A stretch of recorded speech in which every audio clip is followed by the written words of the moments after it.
جب اس پر یہ الزام لوگوں نے غلط غلط لگائے تب بھی اس کی ماں نے اسے سمجھایا کہ اللہ کی رضا پر راضی رہو، صبر کرو، انشاءاللہ فیصلہ تمہارے حق میں ہوگا۔ تم قصوروار نہیں ہو، تم مجرم نہیں ہو، تم گناہگار نہیں ہو۔ جو گناہگار ہے، جو مجرم ہے، جو قصوروار ہے، انہی کو سزا ملے گی، بس اللہ کی رضا پر راضی رہو۔ تو یہ عدالت میں جب فیصلہ پہنچ گیا تو عدالت میں بات صاف ہوئی، اور الزام لگانا یہ صرف ایک عام انسان پر ہی نہیں بلکہ اللہ کے ولیوں پر بھی الزام لگے ہیں۔ اللہ کے ولیوں پر بھی لوگوں نے الزام لگائے ہیں۔ حضرت خواجہ بختیار کاکی پر بھی الزام لگے ہیں۔ آپ دہلی کی سرزمین پر تھے تو آپ پر الزام لگایا تھا، کچھ لوگوں نے ایک عورت کو خریدا اور اس کو سمجھایا کہ تمہیں ان پر الزام لگانا ہے اور ان کو بدنام کرنا ہے۔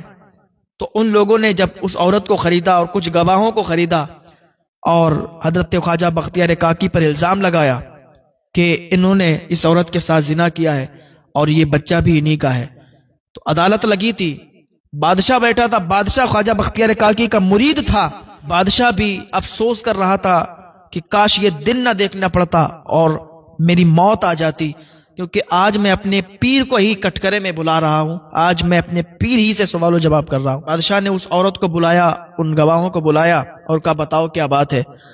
حضرت خواجہ بختیار کاکی کا سر جھکا ہوا ہے۔ اس عورت نے کہا کہ ہاں انہوں نے ہی میرے ساتھ زنا کیا، یہ بچہ انہی کا ہے۔ کچھ خریدے ہوئے گواہ بھی بلائے گئے تو ان گواہوں نے بھی کہا کہ ہاں واقعی ہم نے دیکھا ہے کہ بختیار کاکی ان کے گھر آتے جاتے ہیں اور ہم نے راتوں میں آتے جاتے دیکھا ہے۔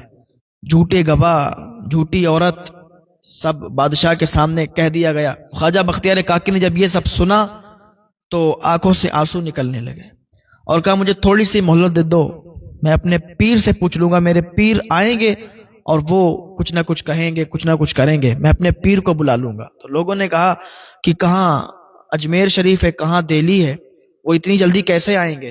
کہا تم صبر کرو، وہ ضرور آئیں گے۔ حضرت خواجہ قطب الدین بختیار کاکی نے خط لکھا حضور خواجہ غریب نواز کو۔ حضور خواجہ غریب نواز کے پاس جب خط گیا، ادھر یہ بھی پریشان تھے کہ خواجہ غریب نواز کو خط ملے گا، کب آئیں گے، لیکن کیا دیکھتے ہیں کہ ادھر مغرب کی نماز بختیار کاکی نے ادا کی ہے، ادھر مغرب کی نماز پڑھ کے سلام پھیرا ہے، تو کیا دیکھتے ہیں خواجہ غریب نواز پچھلی صف میں کھڑے ہوئے ہیں۔ تو کچھ جان میں جان پڑی، جب نماز پڑھ لی حضرت خواجہ غریب نواز نے تو بختیار کاکی گلے سے مل کے رونے لگے۔ حضور خواجہ غریب نواز کہتے ہیں روتا کیوں ہے؟ مت رو، دیکھتے ہیں کس نے الزام لگایا ہے اور کون گواہ ہیں۔ سارے لوگ ایک جگہ جمع ہوئے، بادشاہ بھی بیٹھا تھا، اس دن حضرت بختیار کاکی بھی موجود تھے اور خواجہ غریب نواز بھی موجود تھے۔ اب کہا بتاؤ کون